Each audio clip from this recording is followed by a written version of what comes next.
Hello दोस्तों, स्वागत है आपका प्रियंका लर्निंग क्लासेज में। 67वीं बीपीएससी, बिहार एसएससी, बिहार दरोगा, सीडीपीओ, जेपीएससी उन सभी एग्जाम को ध्यान में रखते हुए क्राउन पब्लिकेशन की सीरीज चलाई जा रही है, जिसमें हम लोग ज्योग्राफी के क्वेश्चन को देखते हैं ताकि एग्जाम में आपका कोई क्वेश्चन न छूटे। तो पहला क्वेश्चन हम लोग देखते हैं, मतलब आज का टॉपिक है पृथ्वी की गति, काल्पनिक रेखा एवं समय का निर्धारण। इम्पॉर्टेंट टॉपिक है, इसे हम लोग समझते हैं। जिसमें पृथ्वी की गति देखें, पृथ्वी की गति दो प्रकार की होती हैं, घूर्णन गति, परिक्रमण गति, रोटेशनल रेवोल्यूशन। घूर्णन गति, पृथ्वी अपने अक्ष पर पश्चिम से पूर्व दिशा में 23 घंटे 56 मिनट और 4 सेकंड घूमती है। इसे पृथ्वी की घूर्णन गति कहा जाता है। इसे परिभ्रमिक या दैनिक गति भी कहते हैं। इसके कारण दिन व रात की घटना होती है। नेक्स्ट हम लोग देखते हैं परिक्रमण या वार्षिक गति। पृथ्वी को सूर्य की परिक्रमा करने में अर्थात अपनी कक्षा का चक्कर लगाने में 365 दिन 5 घंटे 48 मिनट 46 सेकेंड लगते हैं। पृथ्वी की इस गति को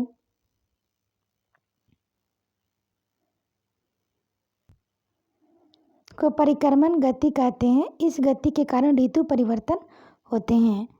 अन्य फैक्ट हम लोग देख लें। अन्य फैक्ट में है धूमकेतु आकाशीय धूल गैसों व हिमकणों से निर्मित पिंड जो अनियमित कक्षा में सूर्य की परिक्रमा करते हैं धूमकेतु या पूछल तारे कहलाते हैं।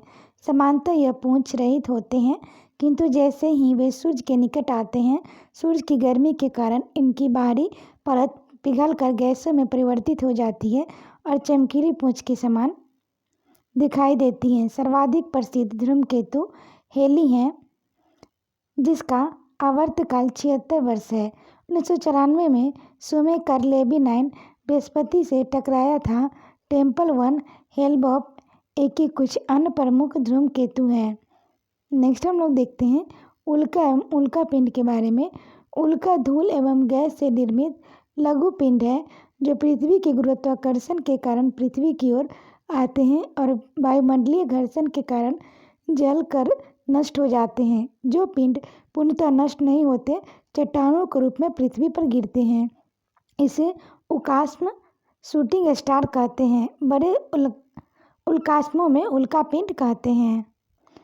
फिगर में हम लोग दक्षिणी ध्रुव यहाँ देख सकते हैं, यह उत्तरी ध्रुव, यह विषुवत रेखा है।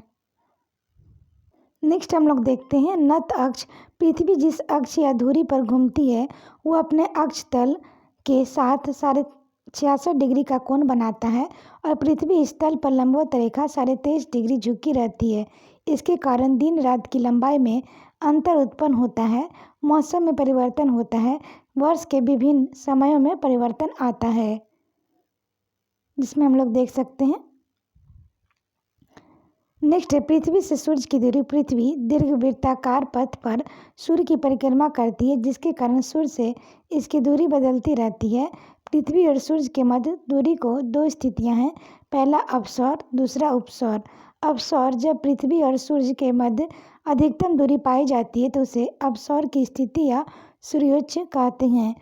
इस समय सूर्य और पृथ्वी के बीच की दूरी 15.21 करोड़ किलोमीटर होती है। इस समय सूर्यातप अपेक्षाकृत कम होता है। यह स्थिति 4 जुलाई को होती है। नेक्स्ट हम लोग देखें उपसौर। जब पृथ्वी और सूर्य के मध्य न्यूनतम दूरी होती है तो उसे उपसौर की स्थिति या रविनीच कहते हैं। इस समय सूर्य और पृथ्वी के बीच की दूरी 14.73 करोड़ किलोमीटर होती है। यह स्थिति 3 जनवरी को होती है। अज्ञात संक्रांति सूर्य की अयन रेखीय कर्क तथा मकर रेखा स्थिति को अयनात कहा जाता है। नेक्स्ट हम लोग देखते हैं ग्रीष्मायनात कर्क संक्रांति। 21 जून को सूर्य कर्क 23.5 डिग्री उत्तर लंबवत चमकता है, जिसे उत्तरी गोलार्ध में सूर्य की सबसे अधिक ऊंचाई होती है और यह दिन में बड़े और रात में छोटी होती है। इसकी उत्तरी गोलार्ध में ग्रीष्म ऋतु होती है। इस स्थिति को कर्क संक्रांति कहते हैं।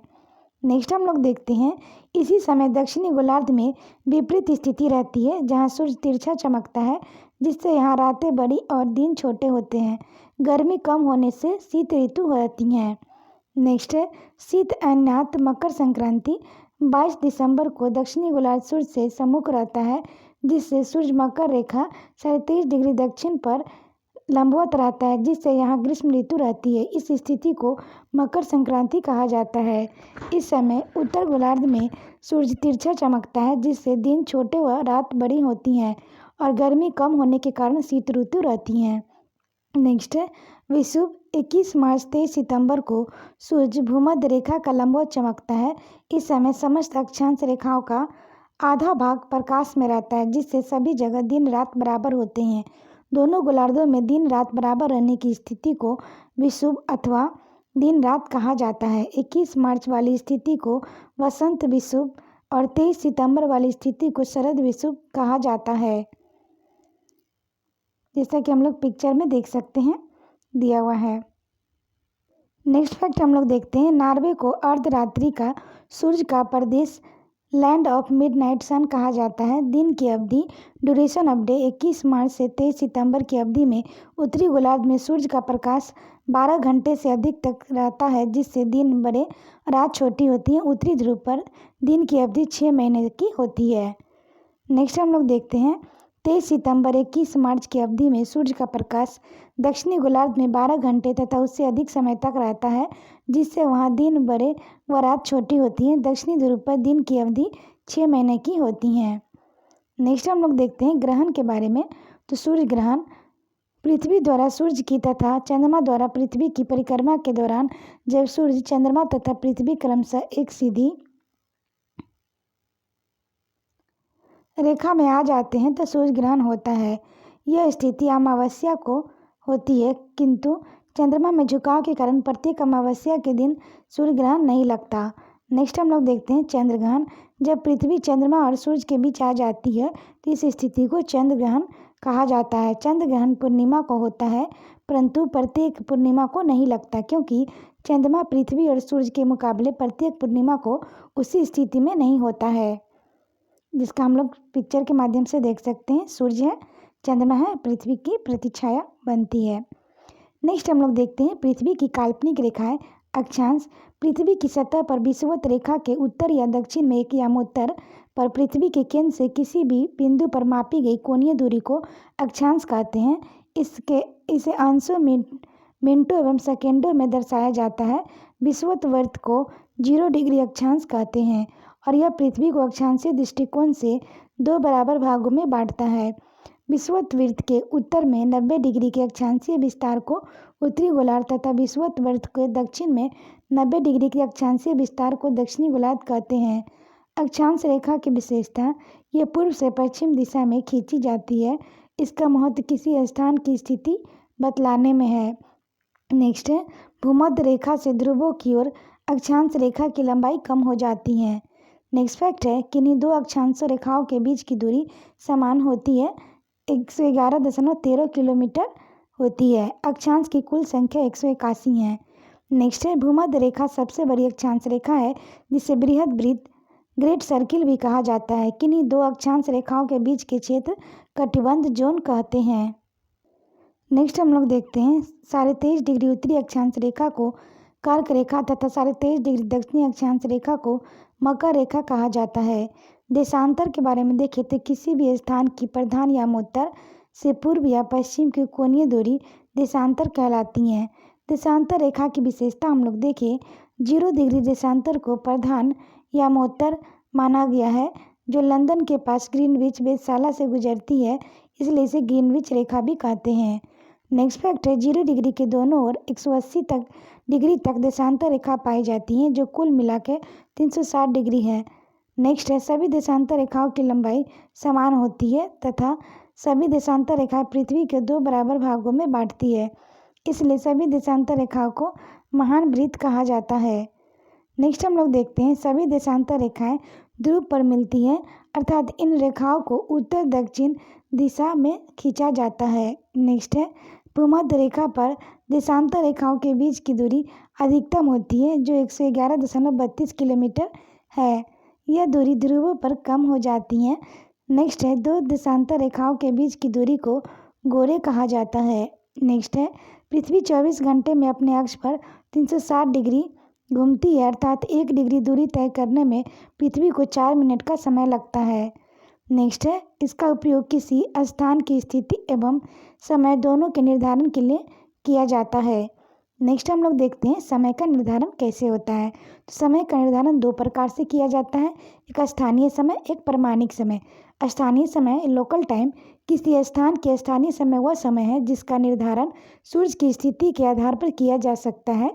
पृथ्वी 24 घंटे में 360 डिग्री घूमती है,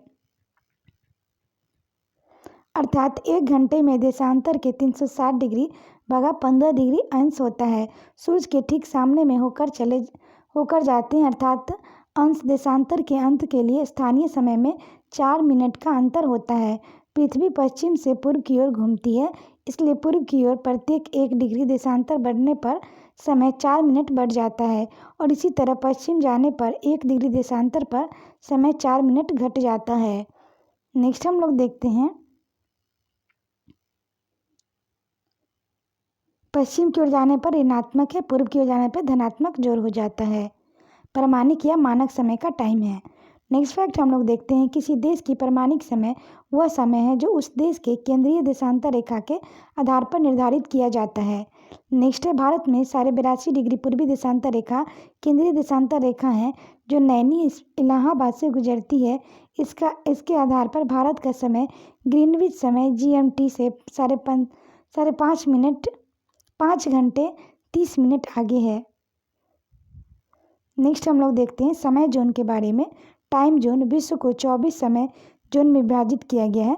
यह विभाजन ग्रीनविच मीन टाइम व मानक समय में 1 घंटे अर्थात 15 डिग्री देशांतर के अंतराल के आधार पर है। ग्रीनविच यमोत्तर 0 डिग्री देशांतर पर है जो कि ग्रीनलैंड और नॉर्वेनियन सागर व ब्रिटेन, फ्रांस, स्पेन, अल्जीरिया, माले, बुर्किना फासो, घाना व दक्षिण अटलांटिक से गुजरता है। वैसे देश जिनका क्षेत्रफल अधिक है वहाँ एक से अधिक समय जोन की आवश्यकता पड़ती है, जैसे संयुक्त राज्य अमेरिका में 7 समय जोन व रूस में 11 समय जोन है। नेक्स्ट हम लोग देखते हैं अंतर्राष्ट्रीय तिथि रेखा इंटरनेशनल डेटलाइन। 1884 में वाशिंगटन में संपन्न इंटरनेशनल मेरिडियन कॉन्फ्रेंस में 180 यामोत्तर को अंतर्राष्ट्रीय तिथि रेखा निर्धारित किया गया। 180 डिग्री पूर्वी और 180 डिग्री पश्चिमी देशांतर एक ही रेखा है। जब कोई जलयान पश्चिम की ओर यात्रा करता है तो अंतर्राष्ट्रीय तिथि रेखा को पार करने पर एक दिन जोड़ दिया जाता है, जैसे मंगलवार के स्थान पर बुधवार और तिथि 28 के स्थान पर 29 मानी जाएगी। इसी प्रकार जब पूर्वी दिशा में यात्रा की जाती है तो यह रेखा पार करने पर एक दिन छोड़ दिया जाता है और वहाँ मंगलवार के स्थान पर सोमवार होता है और तिथि 28 के स्थान पर 27 हो जाती है। नेक्स्ट हम लोग देखते हैं, यह रेखा आर्कटिक महासागर में 75 डिग्री उत्तर अक्षांश पर महाद्वीप से बचने के लिए पूर्व की ओर मुड़ जाती है और बेरिंग जल संधि से निकाली गई है। बेरिंग समुद्र में यह पश्चिम की ओर मुड़ती है। नेक्स्ट हम लोग देखते हैं, भूमध्य रेखा के दक्षिण में इसे 7.5 डिग्री पूर्व की ओर खिसकाया गया है ताकि फिजी व टोगो द्वीप समूह एक ही समय जोन में रहे। नेक्स्ट है, यह रेखा आर्कटिक सागर, चुकी सागर, बेरिंग स्ट्रेट व प्रशांत महासागर से गुजरती है। इस रेखा का अधिकांश भाग स्थल के दूर रखा गया है ताकि एक ही देश में रहने वाले व्यक्तियों को एक ही दिन में अलग अलग तिथियां मानना पड़ती है, जिससे उन्हें असुविधा होती है। नेक्स्ट फैक्ट हम लोग देखें, कर्क और मकर वृत्त के बीच के क्षेत्र को उष्णकटिबंध और कर्क वृत्त और आर्कटिक वृत्त के बीच तथा मकर वृत्त तथा अंटार्कटिक वृत्त के बीच के क्षेत्र को शीतोष्ण कटिबंध कहते हैं। आर्कटिक और अंटार्कटिक वृत्त और ध्रुवों के बीच क्षेत्र को शीत कटिबंध कहते हैं। आशा करते हैं आपको ये वीडियो पसंद आया होगा। वीडियो पसंद आए तो इसे लाइक करें, शेयर करें, साथ ही चैनल को सब्सक्राइब करें और वीडियो को 1-2 बार सुन लें ताकि आपका रिवीजन हो जाए, यहाँ से कोई क्वेश्चन आए तो ना छूटे। तो आज के लिए इतना ही दोस्तों, फिर मिलते हैं नेक्स्ट वीडियो में। Thank you.